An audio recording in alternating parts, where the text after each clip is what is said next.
أعوذ بالله من الشيطان الرجيم بسم الله الرحمن الرحيم يا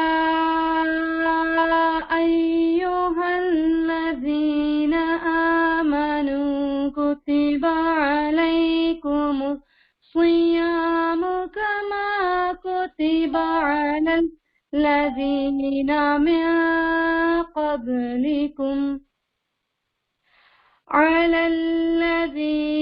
من قبلكم لعلكم تتقون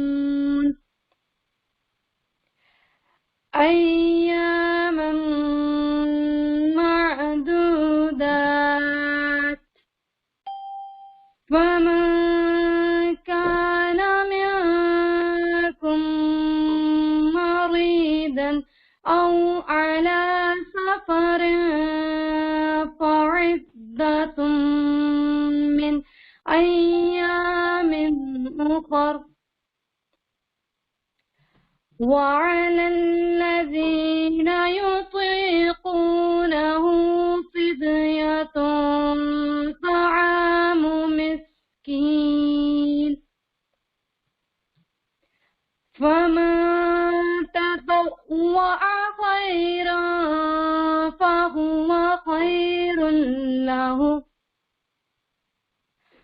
وأن تصوموا خير لكم إن كنتم تعلمون شهر رمضان الذي أنزل فيه القرآن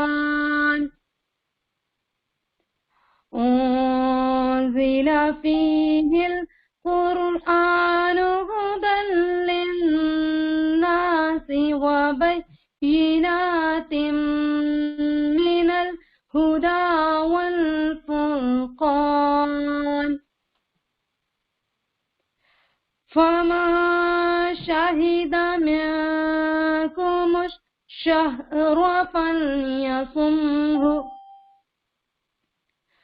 ومن كان مريضا أو على سفر فعدة من أيام أخر يريد الله بكم اليسر ولا يريد بكم العسر ولتكملوا العدة ولتكبروا الله على ما هداكم ولعلكم تشكرون. اے لوگوں جو ایمان لائے ہو، تم پر روزے فرض کر دیے جیسے کہ تم سے پہلے انبیاء کے پیرووں پر فرض کیے گئے تھے، اس سے توقع ہے کہ تم میں تقوی کی صفت پیدا ہو گئی۔ چند مقرر دنوں کے روزے ہیں، اگر تم میں سے کوئی بیمار ہو یا سفر پر ہو تو دوسرے دنوں میں اتنی ہی تعداد پوری کر لے، اور جو لوگ روزہ رکھنے کی قدرت رکھتے ہوں پھر نہ رکھیں تو فدیہ دیں۔ ایک روزے کا فدیہ ایک مسکین کو کھانا کھلانا ہے، اور جو اپنی خوشی سے کچھ زیادہ بھلائی کرے تو یہ اسی کے لیے بہتر ہے، لیکن اگر تم سمجھو تو تمہارے حق میں اچھا یہی ہے کہ روزہ رکھو۔ رمضان وہ مہینہ ہے جس میں قرآن نازل کیا گیا، جو انسانوں کے لیے سراسر ہدایت ہے اور ایسی واضح تعلیمات پر مشتمل ہے جو راہ راست دکھانے والی اور حق و باطل کا فرق کھول کر رکھ دینے والی ہیں۔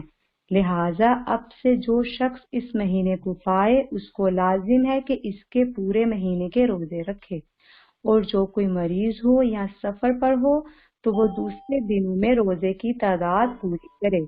اللہ تمہارے ساتھ نرمی کرنا چاہتا ہے، سختی کرنا نہیں چاہتا، اس لیے یہ طریقہ تمہیں بتایا جا رہا ہے تاکہ تم روزوں کی تعداد پوری کر سکو، اور جس ہدایت سے اللہ نے تمہیں سرفراز کیا ہے اس پر اللہ کی کبریائی کا اظہار اور اعتراف کرو اور شکر گزار بنو۔ جزاک اللہ خیرا کثیرا۔ ہماری پیاری بہن کلثوم نے ہماری یہ آیات جو ہیں ان کو تلاوت کیا۔ اب جو ہے انشاءاللہ تعالی ہم اپنی پروگرام کا آغاز کرتے ہیں، اور اس میں ہم دیکھیں کہ جو مہینہ ہے جس کی بہترین تیاری کرنے کے لیے، اس کو اچھے سے اس کی برکتوں کو، اس کی رحمتوں کو اور تقوی کے حصول کے لیے بیٹھے ہیں، تو اللہ تعالیٰ نے اس بہترین مہینے کا ہمارے لیے وہ ایک ٹریننگ سیشن رکھا ہے کہ ہم اس ٹریننگ سے گزر کے پورے سال اس کو اپنے اوپر اپلائی کر سکیں اور اللہ کے وہ بندے بن جائے، وہ عبد بن جائے جو ہمارے رب کو ہم سے مطلوب ہے، جس کے لیے علامہ اقبال کا یہ بہترین سا شعر ہے کہ وہ کہتے ہیں کہ تو شاہی ہے، پرواز ہے کام تیرا، تیرے سامنے آسمان اور بھی ہیں، اسی روز شب میں الجھ کر نہ رہ جانا کہ تیرے زمان و مکان اور بھی ہیں، کہ ہمارے لیے صرف اس دنیا میں الجھ کر نہیں رہ جانا بلکہ جو میرے رب کو مطلوب ہے، جس مقصد کے لیے اللہ تعالیٰ نے ہمیں اس دنیا میں بھیجا ہے، اس کا حصول، اور وہ ہم اس کا حصول جو ہے وہ ہم انشاءاللہ اپنے اگلے پروگرام میں دیکھیں گے، اور یہ سوچ کے گزارنے والے ہوں کہ یہ میری زندگی کا ہو سکتا ہے کہ آخری رمضان ہو۔ ہم اپنے پروگرام کے ذریعے سے دیکھتے ہیں کہ ہم کس طرح سے اس مقصد کو حاصل کر سکتے ہیں۔ میں اپنی بہن سمیہ کو دعوت دوں گی۔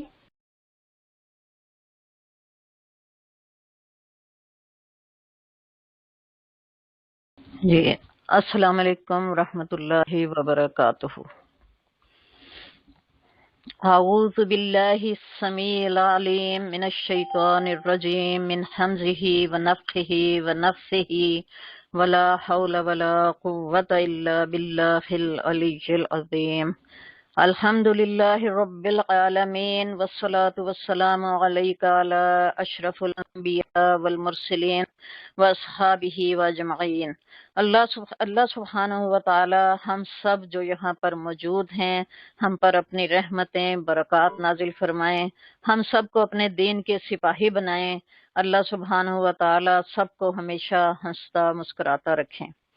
ساتھیو، آج ہم یہاں جمع ہوئے ہیں استقبال رمضان کے لیے۔ رمضان شروع ہوتا ہے تو ہمارے گھروں کا ماحول بہت خوبصورت ہو جاتا ہے۔ عام دنوں میں بھی ہمارا لنک اللہ تعالیٰ سے رہتا ہے، نماز اللہ سے لنک کا ذریعہ ہے، تلاوت، تفسیر، کتب کا مطالعہ، حدیث سے لگاؤ، حلقہ میں شرکت، اپنا ہر کام کرتے ہوئے اللہ کی مرضی کو جاننا ماننا، اللہ سے دعائیں، بہت سے ذرائع ہیں مومن کی زندگی میں جو اللہ سے لنک میں مومن گزارتے ہیں۔ رمضان ایک عظیم مہینہ ہے، اس میں نیکیوں کی سیل لگ جاتی ہے۔ جب سیل لگے تو ہم خود بھی بھاگ جاتے ہیں اور اپنے رشتہ دار، جاننے والوں، دوستوں سب کو بتاتے ہیں کہ اس سے فائدہ اٹھا لیں۔ تو ساتھیو، عظیم سیل، لوٹ سیل آ رہی ہے۔ اس کے لیے پہلے سے تیاری کر لیں، آج سے ہی اللہ سے لنک اور مضبوط بنا لیں، ہائر لیول پر لے جائیں، جڑ جائیں اللہ سے، اس کو اپنا بنا لیں، اس کو راضی کر لیں، نیکیوں کی سیل سے اپنے لیے بے تحاشا جمع کر لیں۔ اللہ سبحانہ و تعالی جنت کے ساتھ انتظار میں ہیں، کون ہے اس کا خریدار؟ رمضان میں جنت کے باغات سیل پر ہیں، اللہ سبحانہ و تعالی فرماتے ہیں روزہ میرے لیے ہے، اس کا اجر میں دوں گا، باقی نیک کاموں کا اجر بھی بڑھتے بڑھتے کئی گنا تک چلا جاتا ہے۔ تو ساتھیوں اس سیل سے خود بھی فائدہ اٹھانا ہے، ساتھیوں کو بھی اکسانا ہے۔ اللہ تعالی ہم سب کی مدد فرمائیں۔ آج ہم جو کچھ بھی سن رہے ہیں یہ قرآن کے میسج ہیں، خوبصورت میسج، جن کے بارے میں اللہ تعالی پوچھیں گے ہم سے۔ قد انزلنا الیکم کتابا فیہ ذکرکم افلا تعقلون۔ لوگو ہم نے تمہاری طرف ایک ایسی کتاب بھیجی ہے جس میں تمہارا ہی ذکر ہے، کیا تم سمجھتے نہیں ہو؟ طٰہٰ ما انزلنا علیک القرآن لتشقی الا تذکرۃ لمن یخشی۔ طٰہٰ ہم نے یہ قرآن تم پر اس لیے نازل نہیں کیا ہے کہ تم مصیبت میں پڑ جاؤ، یہ تو ایک یاد دہانی ہے ہر اس شخص کے لیے جو ڈرے۔ یہاں پہ جو ہمیں پہلی آیت میں کہا ہم نے تمہاری طرف ایک ایسی کتاب بھیجی ہے جس میں تمہارا ہی ذکر ہے، کیا تم سمجھتے نہیں ہو؟ اس قرآن میں انسانوں سے مخاطبت ہے، اے انسانوں تمہارا ہی ذکر کیا گیا ہے، تمہاری ہی نفسیات، تمہارے ہی معاملات زیر بحث ہیں، تمہاری ہی فطرت، ساخت، آغاز و انجام پر گفتگو ہے، تمہارے ہی اخلاقی اوصاف میں سے غلط اور صحیح بتایا گیا ہے، اس میں کوئی ایسی بات نہیں ہے جس کو سمجھنے کے لیے آپ کی عقل کام نہ کرے۔ تو اس میں ہم سے یہ مخاطبت ہے کہ اس میں بہت آسان طریقے سے سب کچھ بتا دیا گیا ہے، تو وہ کوئی ایسا مشکل نہیں ہے کہ ہم جو ہے وہ اس میں کسی مصیبت میں پڑ جائیں۔ قرآن انسان کے لیے اللہ کی عظیم نعمت ہے، جس شے کا تعلق قرآن سے بن جاتا ہے وہ عظیم ہو جاتی ہے۔ جبرائیل علیہ السلام قرآن لے کر اترے تو فرشتوں کے سردار بنے، رسول اللہ صلی اللہ علیہ وسلم پر قرآن نازل ہوا تو آپ سید الانبیاء بنے، قرآن امت محمدیہ پر اترا تو وہ دنیا کی بہترین امت بنی، قرآن رمضان میں اترا تو رمضان سب سے افضل مہینہ بنا، قرآن لیلۃ القدر میں اترا تو وہ سب سے بہتر رات بنی، اور جس انسان کے دل میں قرآن اتر جائے وہ سب سے بہتر شخص بن جاتا ہے۔ رسول اللہ صلی اللہ علیہ وسلم نے فرمایا تم میں سے بہتر وہ ہے جس نے قرآن کو سیکھا اور سکھایا، اور جس دن کی شروعات قرآن سے ہو جائیں وہ دن عظیم ہو جاتا ہے۔ سبحان اللہ۔ سو ساتھیوں عظیم ہونا ہے تو قرآن سے جڑنا ہے، اس کو سیکھنا اور سکھانا ہے۔ ساتھیوں اس رمضان المبارک میں قرآن سے ریکنیکٹ ہو جائیں جیسے پہلی بار کنیکشن ہو رہا ہو، قرآن سے ریکنیکٹ ہوں گائیڈنس حاصل کرنے کی نیت سے۔ قرآن نصیحت، شفا، رحمت اور رہنمائی ہے۔ فرمان الہی ہے تمہارے پاس تمہارے رب کی طرف سے نصیحت آ گئی ہے، یہ وہ چیز ہے جو دلوں کے امراض کی شفا ہے، اور جو اسے قبول کر لیں ان کے لیے رہنمائی اور رحمت ہے۔ اے نبی صلی اللہ علیہ وسلم کہو کہ یہ اللہ کا فضل ہے اور اس کی مہربانی ہے کہ یہ چیز اس نے بھیجی، اس پر تو لوگوں کو خوشی منانی چاہیے، یہ ان سب چیزوں سے بہتر ہے جنہیں لوگ سمیٹ رہے ہیں۔ یہ قرآن ہدی للناس ہے، تمام انسانوں کے لیے زندگی گزارنے کا بہترین طریقہ۔ سو زندگی گزارنے کے ٹوٹل طریقے ہمیں اسی سے سیکھنے ہیں۔ وَشِفَاءٌ لِمَا فِي الصُّدُورِ سورہ توبہ کی آیت ہے، اس میں دلوں کے لیے، سینوں کے لیے شفا ہے، اس سے رہنمائی حاصل کریں۔ اس سے رہنمائی حاصل کریں گے تو دلوں کی ساری قدورتیں صاف ہو جائیں گی، سینے کشادہ ہو جائیں گے، بخل، کینہ، بغض، عناد غائب ہو جائے گا۔ قُلْ هُوَ لِلَّذِينَ آمَنُوا هُدًى وَشِفَاءٌ کہہ دیجئے کہ یہ ہدایت ہے اور شفا ہے ایمان لانے والوں کے لیے۔ اللہ کی یہ کتاب گفٹ ہے بہترین، اس نے انسانوں کو کھلا نہیں چھوڑ دیا کہ اپنا راستہ خود چنیں، بلکہ ہمیں الفرقان عطا کر دیا جس میں کھرے کھوٹے کو علیحدہ کر دیا گیا ہے تاکہ ہم آسانی سے کھرا کھرا اپنے لیے چن لیں۔ ہدایت کس لیے؟ ان ھذہ تذکرہ فمن شاء اتخذ الی ربہ سبیلا، یہ ایک نصیحت ہے، اب جس کا جی چاہے اپنے رب کی طرف جانے کا راستہ اختیار کر لے۔ حدیث میں آتا ہے قرآن کے ماننے والوں، قرآن کو تکیہ نہ بنا لینا، شب و روز کی گھڑیوں میں اس کی تلاوت کا حق ادا کرنا، اس کی اشاعت اور اس کے پڑھنے کو رواج دینا۔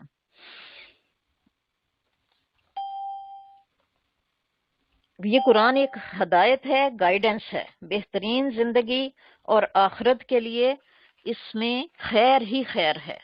اس میں نیکی اور بدی کو کھول کھول کر واضح کر دیا گیا ہے، اور نیکی اور بدی کے انجام سے بھی آگاہ کر دیا گیا ہے، دنیا اور آخرت دونوں کے انجام سے۔ تو اس سے فائدہ اٹھانا نہ اٹھانا یہ ہمارا اپنا کام ہے۔ اس سے فائدہ وہی اٹھاتے ہیں جو ڈرنے والے ہیں اپنے رب سے۔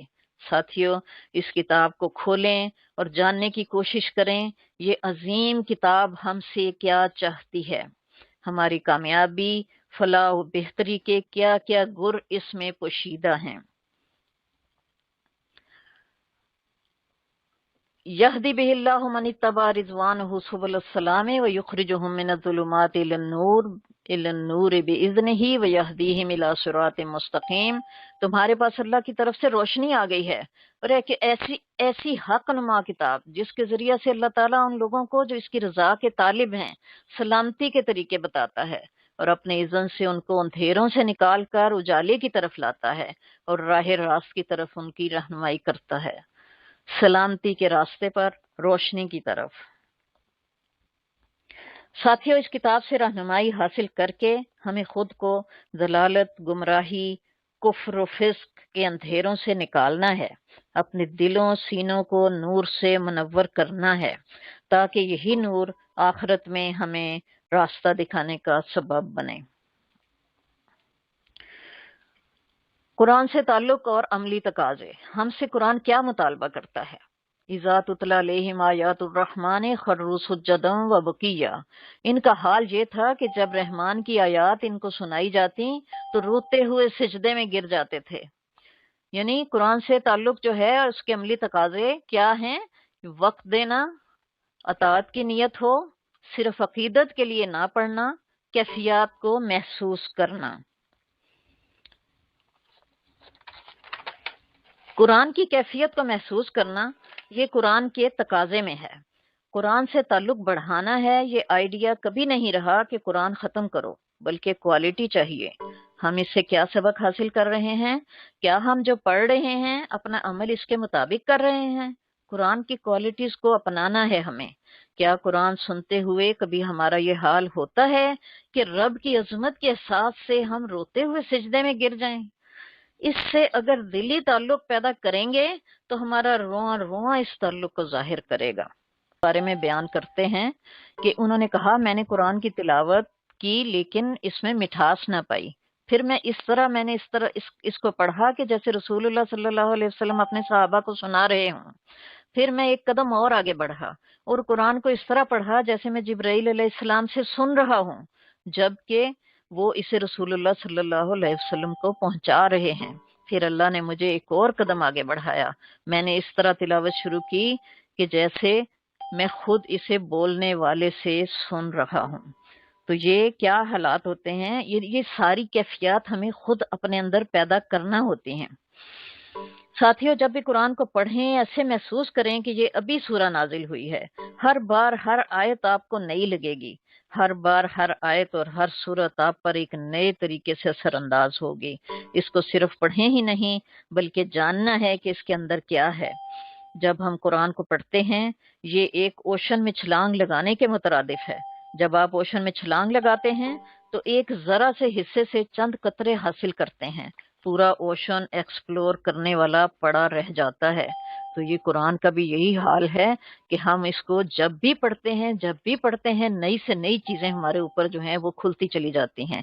قرآن ہمارے لیے رہنمائی ہے، ہر trouble, difficulty, problem, guidance, legal ہو، ایکسپرٹ ایڈوائس ہو، پرسنل کاؤنسلنگ، کوئی گائیڈنس ایسی نہیں ہے جو ہم اس سے حاصل نہیں کر سکتے۔ ہم قرآن کو کھولیں، پڑھیں، ہر آیت پر محسوس ہوگا یہ صرف ہمارے ہی لیے اتاری گئی ہے۔ ہم کہاں کھڑے ہیں؟ قرآن ہی سے اس کا جواب پوچھتے ہیں۔ قرآن، ہم بہترین امت ہیں، امت مسلمہ، دنیا کی بہترین گائیڈنس ہمارے پاس ہے، بہترین رہنما نبی کریم صلی اللہ علیہ وسلم کی زندگی کا ایک ایک لمحہ ریکارڈ ہے۔ گائیڈنس کی حفاظت کی ذمہ داری خدائے ذوالجلال نے خود لی ہے۔ سب کچھ ہونے کے باوجود امت مسلمہ آج پس رہی ہے، زبوں حال ہے، غلام ہے، غیرت و حمیت مر چکی ہے، شیطنیت کی چالوں میں ہم پھنس چکے ہیں جو ہمیں اپنی کتاب سے گائیڈنس لینے کی طرف مائل نہیں ہونے دیتے۔ ہم صرف نام کے مسلمان ہونے کو ہی کامیابی سمجھ چکے ہیں۔ ہمیں اس دین کو پھر سے عزت دلانا ہے، سارے دینوں پر غالب کر کے دکھانا ہے، اپنے مشن کو سمجھنا ہے۔ اس کا حل کیا ہے کہ ہم کیسے راستے کا تعین کریں، قرآن سے مضبوط تعلق جوڑیں اپنا۔ ساتھیوں، ہمیں ڈیپلی قرآن کے اندر اترنا ہے، صرف اور صرف اسی سے رہنمائی حاصل کرنا ہے۔ افلا یتدبرون القرآن، کیا تم قرآن میں غور و فکر نہیں کرتے؟ جاہلیت اندھیرا ہے، شکوک و شبہات، خرافات، داستانیں، شہوت پرستی، حیرانی، بے چینی، وحشت، اضطراب، سب جاہلیت کی کارگزاریاں ہیں۔ ہمیں ان سب سے بچ کر صحیح اسلامی نظام زندگی کو اپنانا ہے جو روشنی ہے۔ اللہ سبحانہ و تعالی عظیم ہے، سچا ہے، دونوں جہانوں سے بے نیاز ہے۔ اگر ہم اس کی بھیجی ہوئی ہدایت سے فائدہ اٹھائیں گے تو ہمارے ہی لیے بہتری ہوگی۔ ہمارا کام نہ صرف ہدایت سے خود فائدہ اٹھانا ہے بلکہ ساری انسانیت تک اللہ کی وحدانیت کا پیغام پہنچانا ہے۔ اللہ سبحانہ و تعالی ہمیں اس کی توفیق نصیب فرمائے۔ اب رمضان کی اہمیت کے بارے میں یہاں آتا ہے، اللہم بارک لنا فی رجبی و شعبانہ و بلغنا رمضانہ۔ یہ دعا ہے جو ہم رجب کے مہینے سے شروع کر دیتے ہیں پڑھنا، تو ہم لوگ انتظار میں ہوتے ہیں کہ رمضان آ رہا ہے اور رمضان سے ہم نے پورے طریقے سے فائدہ اٹھانا ہے۔ تو ساتھیو، رمضان کی اہمیت کیا ہے؟ امت مسلمہ کو دنیا کی امامت کے منصب پر اللہ تعالیٰ نے فائز کیا۔ اس منصب کی ادائیگی کے لیے قرآن جیسے دستور زندگی کو نازل کیا۔ اس منصب امامت کے لیے مطلوب انفرادی اجتماعی اوصاف کے حصول کے لیے روزوں جیسی عبادت کو فرض کیا ہم پہ۔ تو روزوں کی عبادت کس لیے فرض کی؟ اسی جو منصب ہمیں سپرد کیا گیا امت مسلمہ کو، اس کی ادائیگی کے لیے انفرادی اور اجتماعی ہمارے اندر کیسے اوصاف ہونے چاہیے، ان کے لیے یا روزوں کی جو ہے عبادت وہ ہم پہ فرض کی گئی تاکہ ہم میں یہ چیزیں پیدا ہو سکیں۔ دور رسالت جو کہ ہمارے لیے نمونہ عمل ہے، میں اس ذمہ داری کی ادائیگی اور کامیابی کے اہم سنگ میل غزوہ بدر اور فتح مکہ ہیں۔ غزوہ بدر یوم الفرقان اس راہ میں استقامت اور جد و جہد کی اعلیٰ مثال ہے۔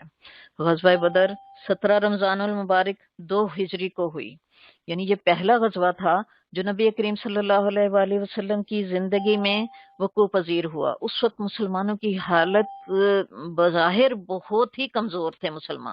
مسلمانوں کے پاس نہ کوئی افرادی قوت تھی اور نہ ہی ان کے پاس کوئی مال تھا جس سے وہ اپنے لیے بہترین قسم کے ہتھیار اور ساری چیزیں اپنی لے سکیں، لیکن مسلمانوں کے پاس جذبہ تھا، استقامت تھی، جد و جہد جو ہے وہ اس کی مثالیں قائم کر دی اس وقت مسلمانوں نے۔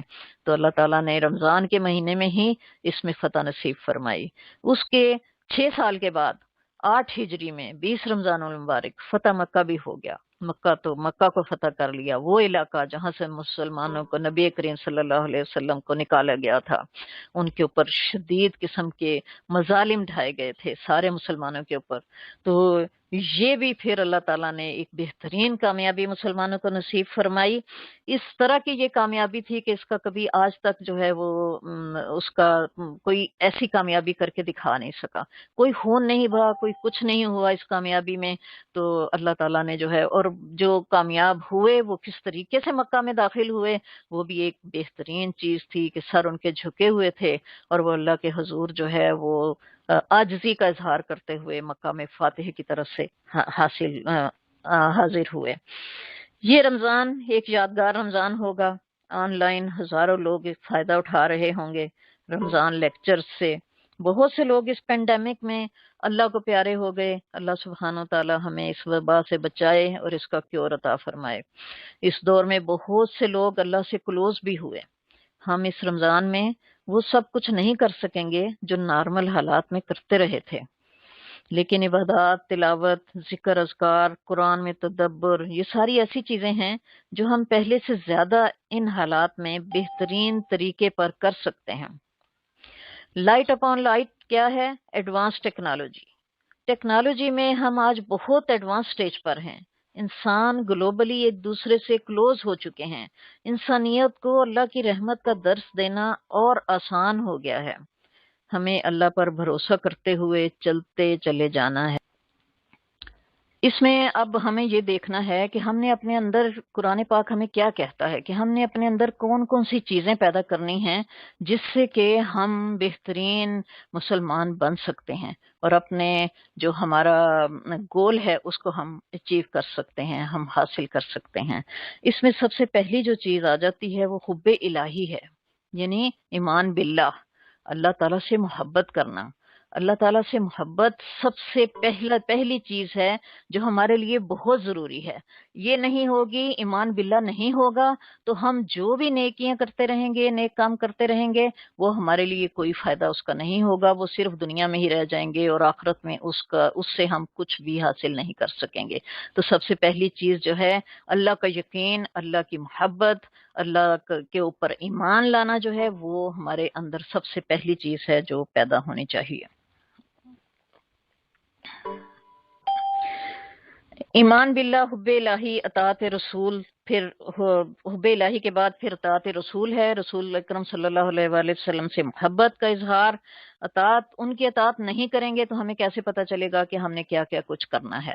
نبی کریم صلی اللہ علیہ وسلم کو اللہ تعالیٰ نے رسول بنا کر بھیجا، کتاب بھی دی اور ساتھ ان کو ہمارے لیے یعنی ایک نمونہ بنا کر بھیج دیا. انہوں نے سب کچھ ہمیں کر کے دکھا دیا.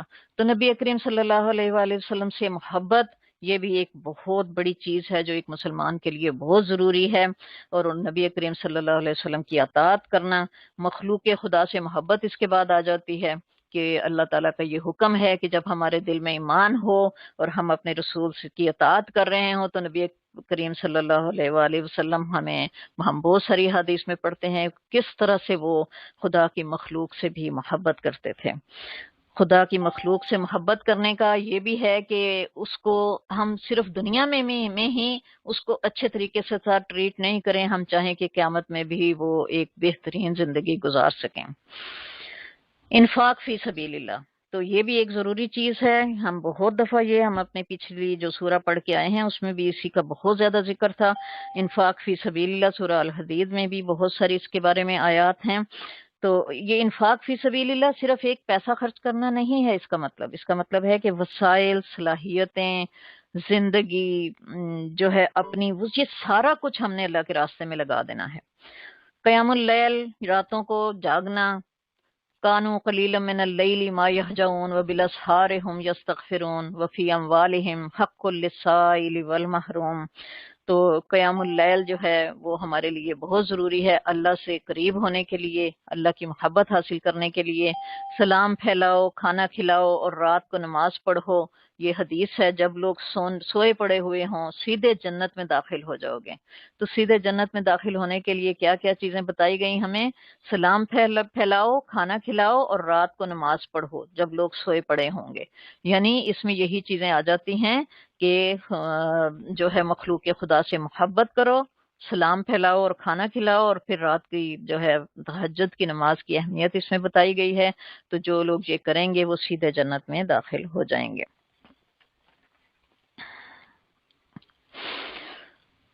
اب یہ ہے کہ حسن اخلاق ہم کس طرح سے اپنا اخلاق بہتر کر سکتے ہیں. تو حسن اخلاق کے لیے عبادات کا مقصد و مطلوب ہمیں بتایا گیا کہ للہیت اور تقوی ہے۔ جب ہم نماز پڑھتے ہیں، ہم عبادات کرتے ہیں، تو کیا ہمیں تقوی اور اللہ تعالی حاصل ہوتا ہے؟ ہمیں اپنی عبادات کا جائزہ لینا ہے۔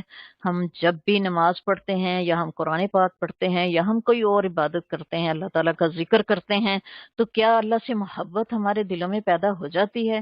کیا ہمیں اللہ کا خوف اور اس سے محبت اور اس کا تقوی اور اس کی خشیت جو ہے وہ ہمارے دلوں میں وہ پیدا ہو جاتی ہے؟ تو یہ ہمیں اپنے آپ کا خیال رکھنا ہے۔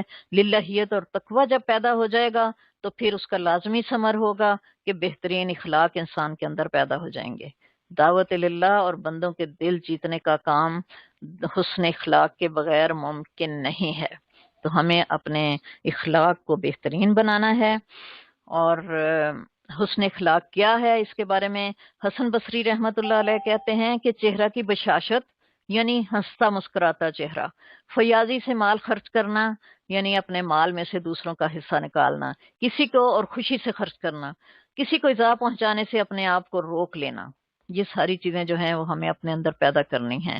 واسطی رحمت اللہ علیہ کہتے ہیں آرام ہو یا تکلیف، ہر حال میں خلق خدا کو راضی کرنا، یعنی یہ نہیں ہے کہ ہمارے پاس بہت کچھ ہے تب ہم خلق خدا کو راضی کریں گے، جب آرام ہے ہمارے اوپر ہم جس ہر حال میں ہم اپنی کوشش پوری کریں کہ خلق خدا کو راضی رکھیں، یعنی لوگوں کو خوش کرنا جو ہے وہ ہمارا کام ہو۔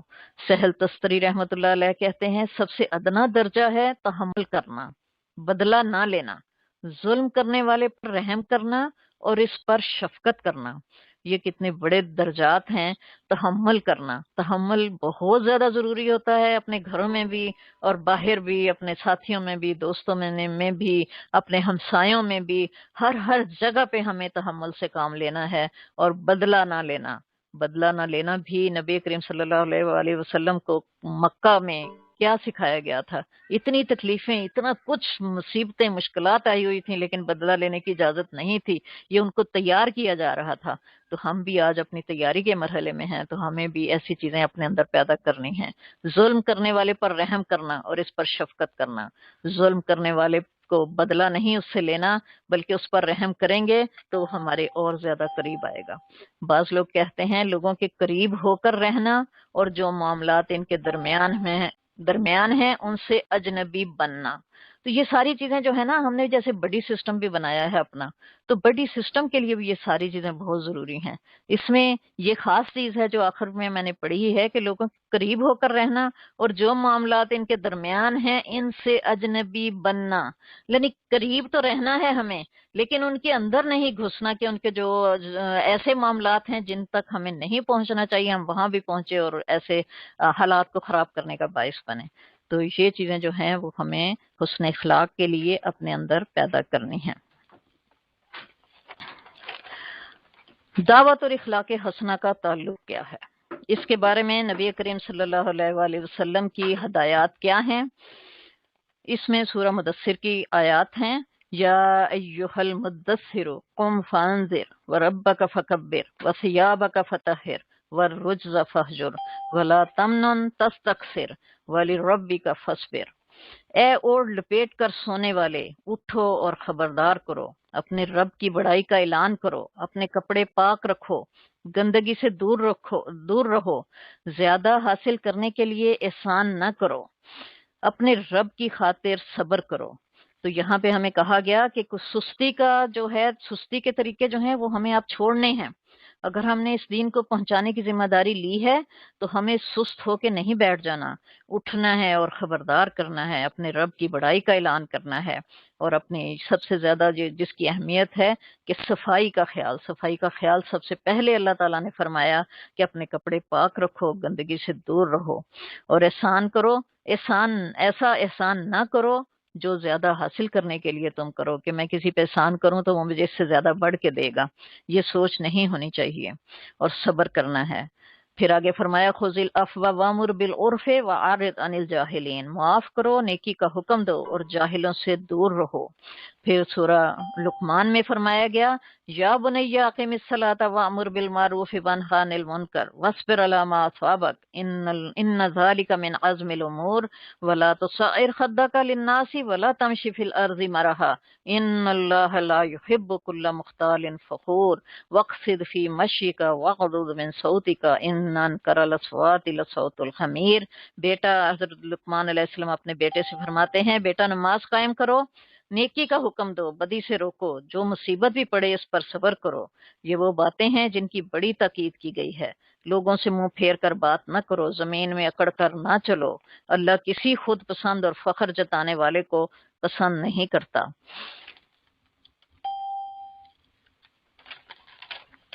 وعباد الرحمن الذین یمشون علی الارض ہونا وَإِذَا خَاطَبَهُمُ الْجَاهِلُونَ قَالُوا سَلَامًا وَالَّذِينَ يَبِيتُونَ لِرَبِّهِمْ سُجَّدًا وَقِيَامًا۔ یہ یعنی ہمیں اخلاق حسنہ حاصل کرنے کے لیے یہ اور چیزیں بتائی جا رہی ہیں قرآن پاک میں۔ رحمان کے بندے وہ ہیں جو زمین پر نرم چال چلتے ہیں، جاہل ان کے منہ کو آئیں تو ان کو کہتے ہیں سلام، جو اپنے رب کے حضور سجدے اور قیام کرتے ہیں، قیام میں راتیں گزارتے ہیں، وہ جو دعائیں کرتے ہیں کہ اللہ ہمارے رب جہنم کے عذاب سے ہمیں بچا، اس کا عذاب جان کا لاگو ہے، وہ تو بڑا ہی برا مستقر اور مقام ہے۔ فبما رحمت اذهبا الى فرعون انه طغى فقول له قولا لينا لعله يتذكر او يخشى۔ جب فرعون کے پاس حضرت موسیٰ علیہ السلام کو بھیجا گیا تو فرمایا گیا کہ جاؤ فرعون کے پاس کہ وہ سرکش ہو رہا ہے، اور پھر یہ فرمایا گیا کہ اس کے ساتھ نرمی سے بات کرنا، شاید کہ وہ احساس کرے اس چیز کا اور وہ ڈر جائے یا وہ یہ ہدایت کو اختیار کر لے۔ یعنی طریقہ کیا بتایا گیا، فرعون کے پاس بھیجا جا رہا تھا جو کتنا سرکش تھا، اپنے آپ کو خدا کہہ رہا تھا، اس کے لیے بھی کہا گیا کہ اس سے بھی مایوس نہیں ہو، اس کے پاس جاؤ اور اللہ کا پیغام اسے پہنچاؤ۔ فبما رحمت من اللہ لنت لهم ولو كنت فظا غلیظ القلب لانفضوا من حولك۔ یہاں پہ نبی کریم صلی اللہ علیہ وآلہ وسلم سے مخاطبت ہے کہ اگر یہ اللہ کی رحمت ہے کہ آپ جو ہیں وہ نرم خو ہیں، اور اگر آپ سخت دل اور سخت یعنی کہ زبان کے مالک ہوتے، بولنے میں سختی کرتے یا سخت دل ہوتا آپ کا، تو لوگ جو ہیں وہ آپ کے پاس سے چھٹ جاتے۔ وَإِنَّكَ لَعَلَىٰ خُلُقٍ عَظِيمٍ۔ تو نبی کریم صلی اللہ علیہ وآلہ وسلم کے بارے میں کہا گیا کہ بے شک آپ صلی اللہ علیہ وآلہ وسلم اخلاق کے عظیم مرتبے پر ہیں، یعنی نبی کریم صلی اللہ علیہ وآلہ وسلم کی ہی ہم نے اتباع کرنی ہے، اور آپ ہی ایک قرآن تھے، یعنی کہ حضرت عائشہ رضی اللہ تعالیٰ عنہ ہمیں فرماتی ہیں کہ وہ چلتا پھرتا قرآن تھے، تو ہمیں ان سے ہی ساری ہدایات لینی ہے، قرآن سے ہمیں ہدایات لینی ہے اور نبی کریم صلی اللہ علیہ وآلہ وسلم کے اسوہ سے۔ تو ہم اللہ تعالیٰ ہمیں توفیق عطا فرمائے کہ ہم جو ہے وہ ان سب کے اوپر چلنے والے بنیں، اپنے لیے اس چیز کو انتخاب اس چیز کا کر لیں کہ آج سے ہم نے اپنے آپ کو بہترین مسلمان ثابت کرنا ہے۔ یہ کچھ چیزیں، یہ ساری چیزیں جو اللہ تعالیٰ کی جو میں نے بیان کی ہیں، یہ سب ہمیں کامیابیاں حاصل کرنے کا ہمارے لیے ذریعہ ہیں۔ اپنی مرضی، اپنی چاہت، اپنی خوشیاں، کمال کیا ہے؟ اپنی دنیا خدا کی راہ پہ لگا کے رکھنا، کمال یہ ہے۔ ہزار مشکل کٹھن مراحل تمہاری راہ میں کھڑے ملیں گے، پھر بھی قدموں میں لڑکھڑاہٹ نہ آنے دینا، کمال یہ ہے۔ ہزار مشکل کٹھن مراحل تمہاری راہ میں کھڑے ملیں گے، پھر بھی قدموں میں لڑکھڑاہٹ نہ آنے دینا، کمال یہ ہے۔ ہم کو چاہیے کہ وہ ہی چاہیں جو چاہتا ہے خدا ہمارا، پھر اس تصور پہ زندگی کو بھی ڈھال لینا، کمال یہ ہے۔ اللہ سے ہمیں چاہیے کہ دعا کرتے رہیں کہ اللہ کے لیے کچھ بھی امپاسبل نہیں ہے۔ تمام لوگ جمع ہو کر ہمیں نقصان پہنچانا چاہیں تو کوئی نقصان نہیں پہنچا سکتے سوائے اس کے کہ اگر اللہ نے اس کو لکھ دیا ہے۔ کبھی بھی اللہ کے سوا کسی کو نہ پکاریں۔ ہم یہ یقین کر کے دعا مانگیں کہ وہی دینے والا ہے، وہی مالک ہے، وہی ان کنٹرول ہے ہر جگہ پہ، وہی جنرس ہے، وہی پاورفل ہے۔ اللہم اصلح لی دینی الذی هو عصمت امری واصلح لی دنیای التی فیہا معاشی واصلح لی آخرت التی فیہا معادی واجعل للحیات زیادۃ لی فی کل خیر واجعل الموت راحۃ لی من کل شر۔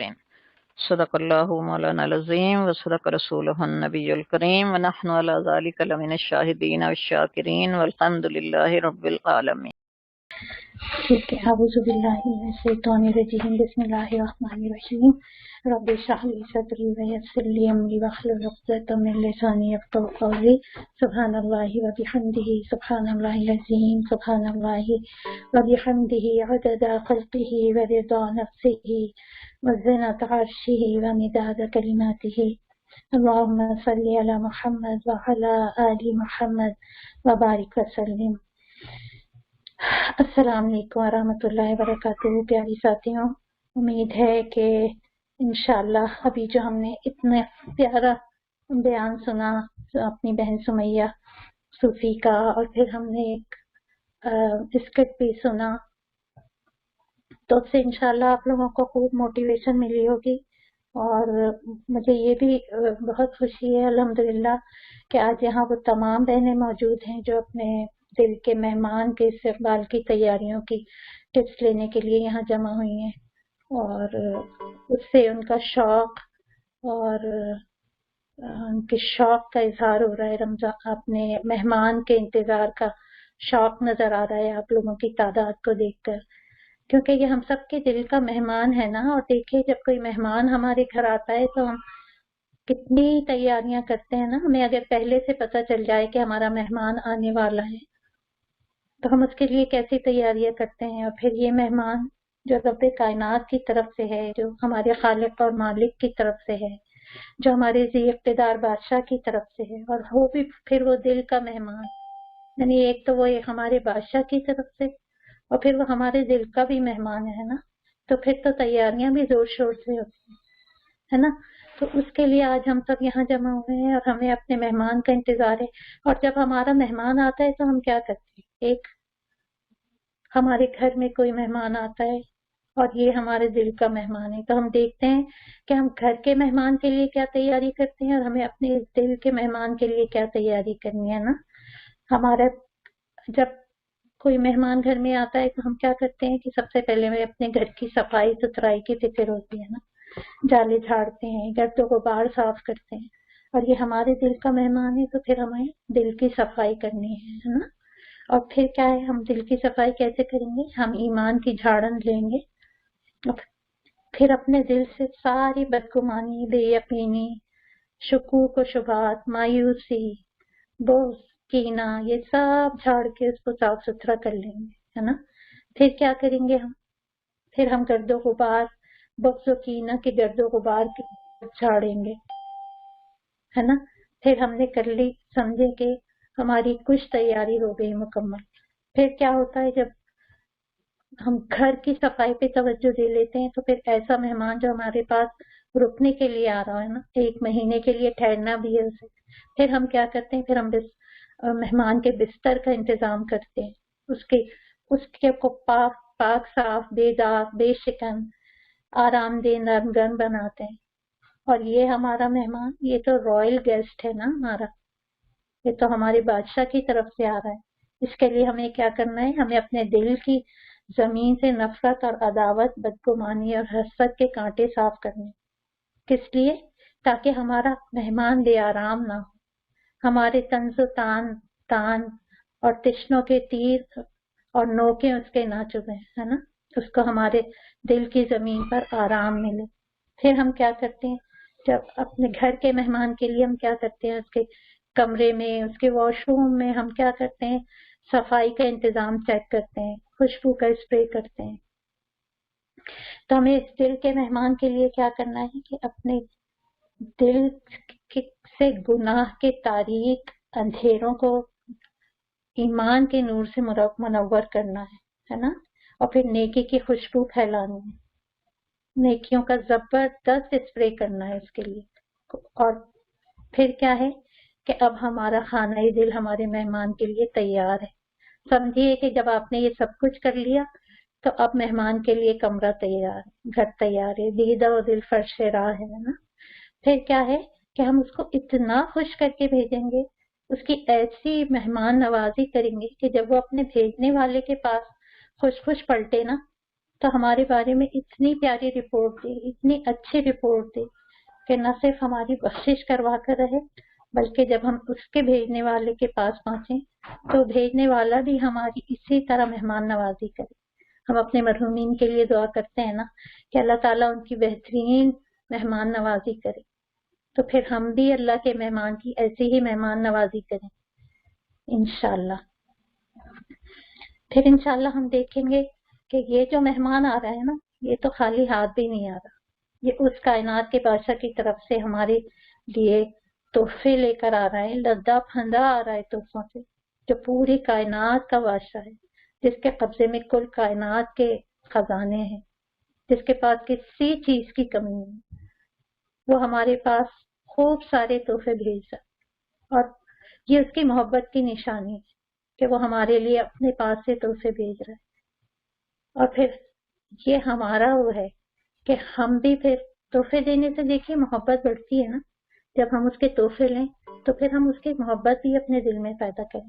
تو ہم دیکھتے ہیں کہ اس کا سب سے پہلے ہم دیکھیں گے کہ قرآن، تقویٰ اور روزے کو اگر ہم دیکھیں، یہ 3 بڑے تحفے ہیں جو ہمارا مہمان ہمارے لیے لے کر آ رہا ہے، جو ہمارے خالق نے، جو رحیم نے ہمارے لیے بھیجے. اللہ تعالیٰ کیا فرما رہے ہیں سورہ بقرہ کی آیت نمبر 183 میں، اے لوگوں جو ایمان لائے ہو تم پر روزے فرض کر دیے گئے جس طرح تم سے پہلے انبیاء کے پیرووں پر فرض کیے گئے تھے، اس سے توقع ہے کہ تمہیں تقویٰ کی صفت پیدا ہوگی. ہم واپس آتے ہیں رمضان کے تحفوں پر، قرآن، تقویٰ اور روزہ. سب سے پہلے ہم دیکھتے ہیں کہ پہلا تحفہ کیا ہے، قرآن. اگر کوئی ہمیں ایسا تحفہ دے جو نہ صرف ہمارے دل پسند بھی ہو بلکہ ہمارے لیے کارآمد بھی ہو، ہم بڑے عرصے سے اس کی تمنا کر رہے ہیں کہ وہ ہمیں مل جائے، اور جب وہ ہمیں مل جائے تو پھر کیا ہماری خوشی کا عالم ہوتا ہے. یعنی کوئی بھی ضرورت کی ایسی چیز جو ہم عرصے سے لینے کی کوشش کر رہے ہوں، کامیاب نہ ہو رہے ہیں، کوئی من پسند کتاب، تو اللہ تعالیٰ کا پہلا تحفہ ہمارے لیے کیا ہے، قرآن پاک ہے نا. ابھی سمیہ بہن نے بہت تفصیل سے ہمیں قرآن پاک کی عظمت اور فضیلت بتائیے. ہم اس کو دیکھتے ہیں کہ یہ وہ کتاب ہے جو ہمارے لیے دل پسند بھی ہے اور کارآمد بھی، یعنی ہماری زندگی کے ہر معاملے میں یہ کام آنے والی ہے، ہر مشکل وقت میں یہ ہمارا مشکل کا حل بتانے والی ہے. اور پھر کیا ہے، آخرت کا سلیبس بھی ہے، آگے بھی کام آنے والی ہے. یہیں سے ہم اس کو پڑھ کے جب چلیں گے تو پھر یہ ہمارے آگے بھی کام آئے، ہمیں آگے بھی فائدہ دیتی، یعنی دنیا اور آخرت دونوں کا فائدہ ہے. دیکھیے اس کتاب سے ہم کیا کیا حاصل کر سکتے ہیں. غور کیجیے، اپنے دل پہ ہاتھ رکھیے، دل نے کہا یا اللہ میں بالکل تنہا ہوں. کسی نے چپکے سے سرگوشی کی، لا تحزن اللہ معنا، غم نہ کرو اللہ تو ہمارے ساتھ ہے. جب صبر ہاتھ سے جانے لگا تو آواز آئی ان اللہ مع الصابرین، اللہ تو صبر کرنے والوں کے ساتھ ہے. کیوں اپنا صبر کھو. پھر طبیعت بے چین ہوئی، اللہ کس سے کہوں. کسی نے کان میں کہا واللہ سمیع علیم، تو سننا ہے نا، خوب جانتا بھی ہے، کیوں بے چین. پھر دل تڑپا، پھر دل نے کہا کیا کروں، فلاں دوست سے اپنی تکلیف شیئر کروں. حضرت یعقوب علیہ السلام کی گڑگڑی صدا آئی، انما اشکو بثی وحزنی الی اللہ، میں تو اپنے رنج و الم کی فریاد بس اللہ سے کرتا. پھر خیال آیا امی دور ہیں، کوئی بہن بھائی بھی پاس نہیں، کس کو پکاروں. بالکل قریب سے آواز آئی فإنی قریب، میں تو سب سے زیادہ قریب ہوں. شہرت سے بھی زیادہ قریب ہوں، تو دور کیوں جاتی ہوں، مجھ سے کہو میں سن رہا ہوں، جب تم مجھے پکارو گی تو میں جواب دوں گا تمہیں. پھر ہم بے چین ہوئے، پھر ہم نے کہا یا اللہ فلاں شخص کا رویہ کتنا خراب تھا،